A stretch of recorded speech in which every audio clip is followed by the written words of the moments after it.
Good morning, guys. It's Tuesday, August 15th, 2017. This is the Daily Mix TV's morning edition. So it looks like Target is making waves to go head-to-head against Amazon. Remember, guys, the e-commerce giant is in a war right now with Walmart. Walmart keeps trying to outflank Amazon and has basically failed at every twist and turn. Now, Target figures that they can move in on the space while the two are distracted by the battle with each other. Now, the reason why I say that is they just acquired transportation tech firm Grand Junction to facilitate local delivery. That's designed to go head-to-head against Prime now. So Target tried a test with Instacart about a year and a half ago out of their Tribeca location for same-day service in New York City, and it worked. So by acquiring Grand Junction, who they just finished a project with as a test in terms of that Tribeca location on same-day delivery, they figure they can now own that specific vertical within their business model. So it's going to be interesting to see how this pans out for them. They're being very smart in terms of how they're expanding this service out in urban markets.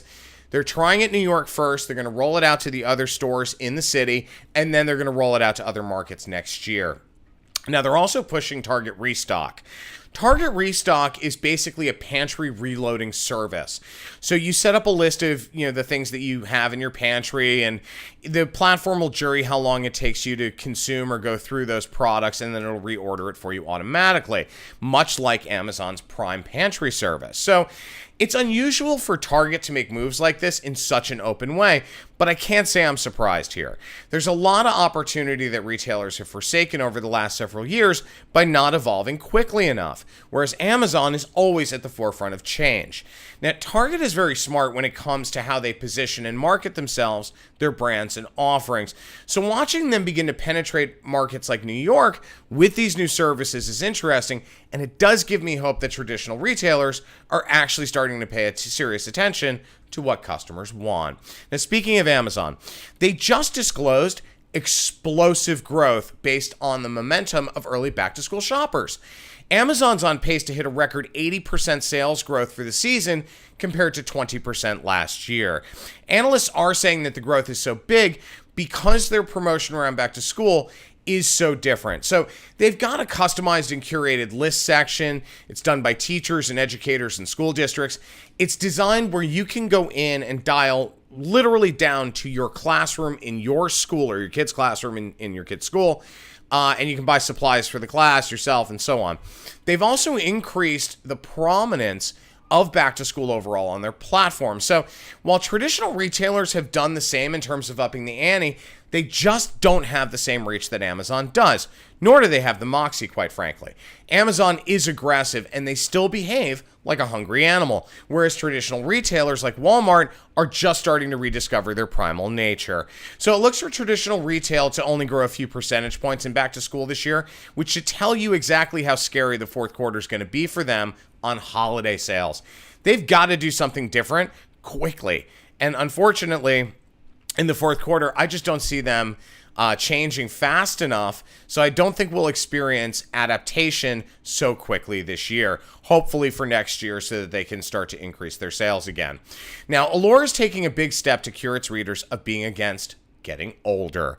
The magazine stated in its September issue that it will no longer allow the term anti-aging on its coveted pages because they believe as a society we are, quote, subtly reinforcing the message that aging is a condition we need to battle. Okay, look, I'm all for positioning and taking a stance on issues that need it, but this one's a little too far. I just can't wrap my head around this. I'm over 40, and as they say, it's all downhill after 35. Yeah, right, I'm just getting started. But to go as far as to say that using the term anti-aging is actually a problem is just unreal. George Carlin said it best.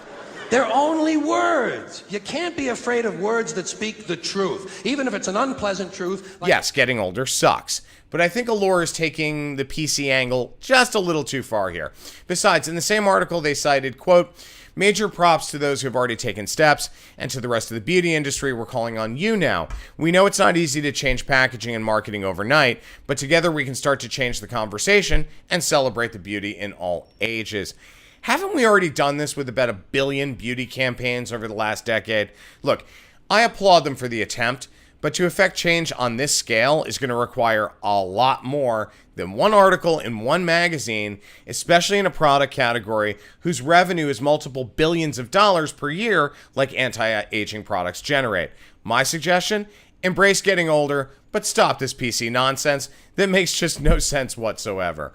My name is Sean Patrick Hillman. I'm the CEO of Hill Story Marketing. I'm also the editor-in-chief of the Daily Mix TV. We'd love to hear from you, so please email us at thedailymixtv@gmail.com. Enjoy the rest of your morning, guys. We'll catch you this afternoon.